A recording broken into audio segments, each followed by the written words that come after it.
Hello everyone, you're very welcome back to the Vintage Oaks. Hope you're all doing well. We just had the vet around checking out our cows, and Bruno here in front of us has been in flying form. 4 of our cows are now on calf, so that's fantastic news.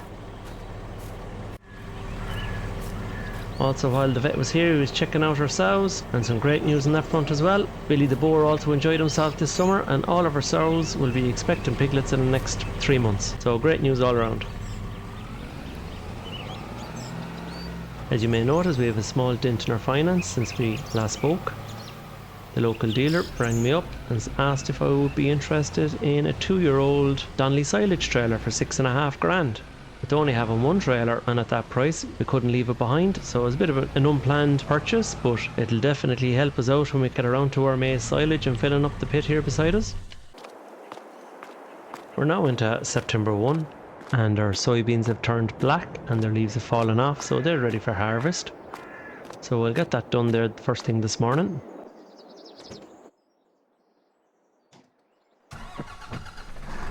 We'll get the tractor pulled out. Your dad is going to be on carting duties for this one.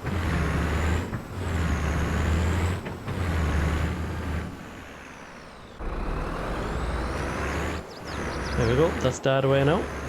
We'll jump into our harvester and get going.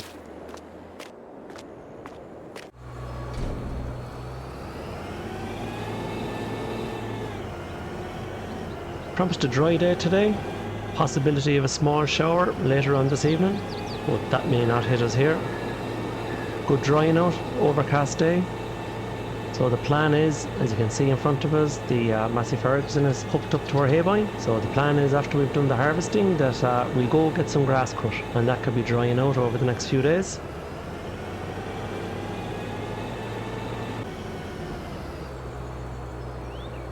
So our soybeans are going to make up for the protein criteria of our pig food.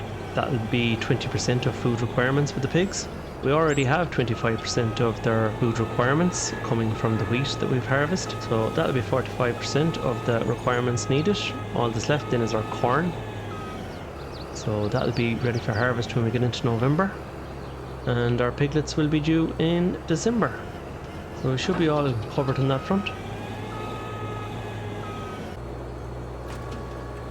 Now we'll get unfolded here and we should be good to get started. We'll knock this out and we'll catch up with you when we're all done.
just past 11 o'clock, and we've just completed harvesting the soybeans in around 2.5 hours to complete the 2 hectares of beans, which isn't bad at all.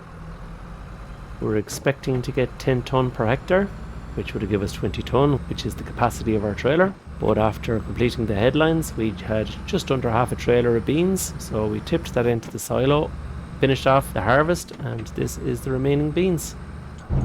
So it definitely exceeded our expectations. We'll get this tipped in here, have a look at our yield returns, and see how much we have in storage.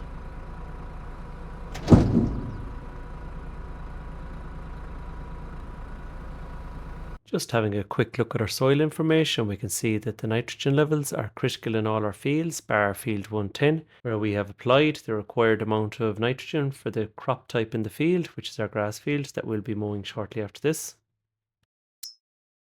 Looking at our yield maps, you can see the fantastic results of our soybean harvest, knocking on the door of 125% in large parts towards the centre of our field.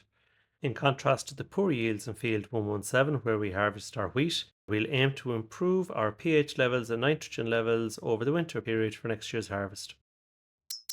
And finally, just checking our crops in storage, we can see we're just shy of 50,000 litres of wheat and 25,000 litres of soybeans. All going well, after we've harvested our corn, we'll have plenty of feed for fattening our pigs until next year's harvest.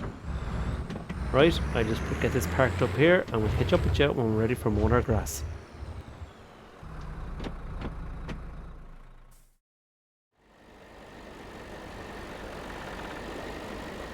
So it's 10 days since I got to record any footage on here.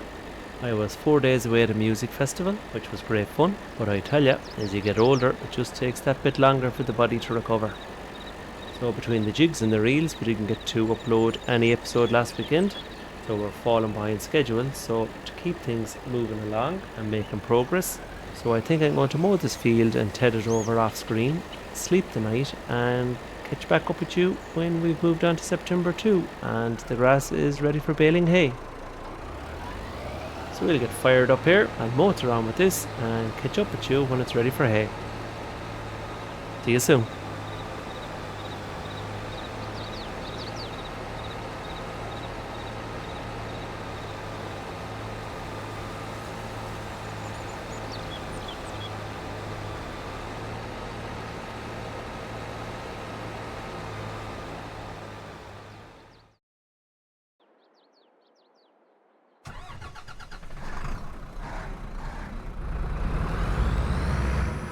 We're now into September 2, the grass is being turned over, rowed and is ready for baling hay. A couple of showers all morning, which has delayed us getting started. Not ideal, but it is what it is. And as you can see in the forecast above, we've more rain on the way. So we're in a race against the clock to get the hay baled, loaded up and stored back in the shed. Small increase in our finances since September 1. We received just under £4,000 for our milk, which sells automatically at 6 o'clock every evening. We have the lorry brought down to load up the bales. The load all is in the field as well, ready to go. We'll make a start in baling the hay, and if we're getting stuck for time, we might give Dad a shout, see what he's at, see can he come down and give us a hand. We'll start loading up the bales, and he might finish off the baling. As you can see, it's a nice big thick crop we have in here. We're expecting a good yield return. Most of the soil in this field is loamy soil. We have a small bit of silty clay as well, but we are expecting a good return. Right, we'll get fired up here. Lower down the pickup. Everything looks good. And away we go. Won't be long till we have our first bale out. The chamber's almost full since the last job. First bale out there now. Right, I'll fire away with this, throw it into a montage and catch up with you when we're all done. We'll see you soon.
holding my hands up here. We definitely got carried away with this one. What can I say? One thing led to another and presented us with the challenge if we could get all the bales off the field and loaded up in a single run, which we just about managed to do. Sure, look, it's just a bit of crack anyway. Cruise control is probably the smoothest option for us here. Next challenge is getting them home without the bales in the front falling off. We have 25 bales loaded up in total, giving us 143,000 litres of hay. 2 cuts of hay would feed all our animal stock for the year. And if you throw in our maize silage that we'll be harvesting next month when we get into October, that'll definitely give us the scope for expanding our herd stock when finances allow in the future. This bumpy section back to the farmyard is going to be the tricky part for us to navigate. Slow and steady, no sharp movements is the plan.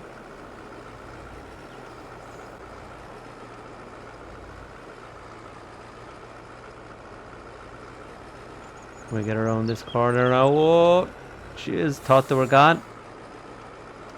That bale on top doing its job, keeping the weight down. So we have 2 anywhere storage mods installed here, one for our straw and one for our hay. So we'll drive past the unload point for the straw. And when we go forward, then we'll back into the unload storage for the hay. Now hopefully they don't fall off when we move. That one on the side going to topple out. Oh, just about holding on. Oh, good God. Try and avoid hitting into the forage harvester. Bit of a scrape. There we have it. Just unload the straps, get the last 2 in. Happy days. Job's a good one. All nice and neatly loaded away. And we still get to use our shed for our implements while using the bale storage mods, as there's no collisions. Great mod by Argsy Gaming. Having a look at the time-saving stock check, we can see we have over 200,000 litres of hay in stock. And if we harvest another 200,000 litres of our maize silage for mixing TMR and fill it out with 100,000 litres of straw using 40-40-20 mix ratios, we'll have over 500,000 litres of TMR, which is more than enough for feeding our dairy and beef stock throughout the winter.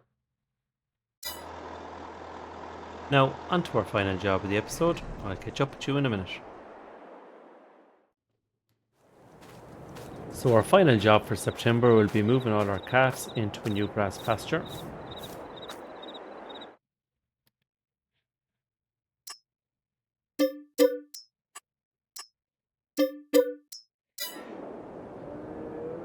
We're going to simulate walking the cattle into the next pasture using the herdsman stick.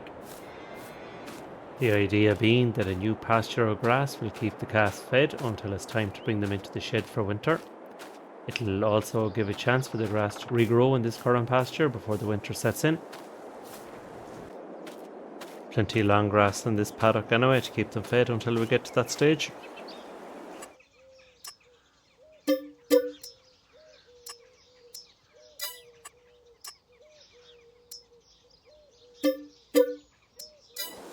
That's all of our 40 calves moved in now there.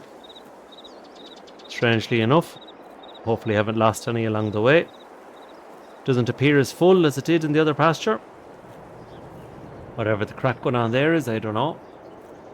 We only have to think, and we'll have to sort out the water as we have automatic pumping going on in our previous pasture.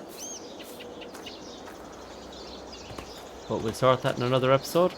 Just throw this in the back here and make our way up to the farmhouse. In the next episode, we'll be moving into October and the maize silage will be ready for harvesting. I'm really looking forward to it, as silage is one of my favourite activities in Farm Sim. It'll be probably after winter before we have enough cow and pig slurry to fertilise our fields, but moving the calves into the shed for winter should help boost our supplies. We'll also need to plan for liming all our fields before reseeding. First up, we'll be drilling the winter barley. Not too sure yet which field we'll drill, as we're planning to do some crop rotation to improve our soil quality and harvest yields. That's the plan anyway for future episodes. I just want to give a shout out to anyone that left words of encouragement and support on my first commentary videos.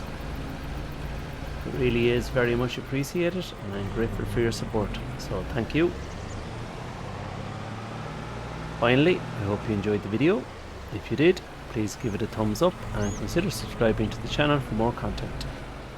Thanks for watching and supporting the channel. Bye for now.